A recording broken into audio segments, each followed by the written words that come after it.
With a shrinking cattle supply and prices on the rise, Texas beef producers have come up with a way to try and get the word out about their product. It's called the Texas Beef Checkoff Referendum. KAGS HD News reporter Tashar Parker shows us how, if passed, it will allow Texas cattle producers to invest money into Texas cattle only. You can have a great beef dinner in no time at all. Remember that commercial? Beef.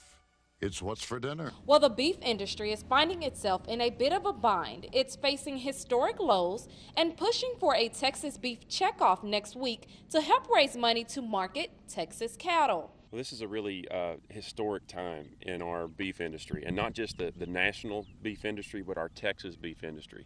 Dustin Dean, a local rancher, says the referendum would add an additional $1 per head for all cattle sold in Texas. This is a Texas beef checkoff, meaning that us Texas ranchers dictate where that dollar will be spent, and it's your chance to say where that dollar will be spent and have your voice heard.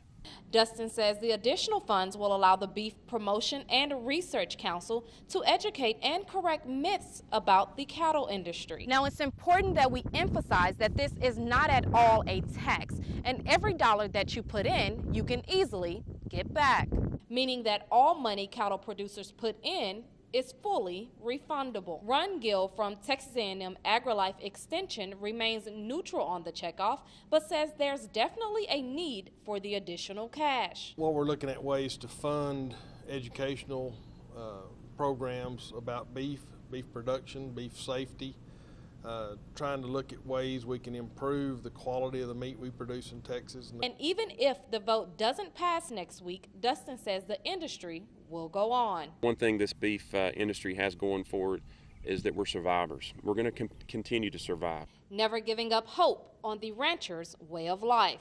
In College Station, Tashar Parker, KAGS HD News. The vote takes place next week, and ranchers can vote at any Texas AgriLife Extension office.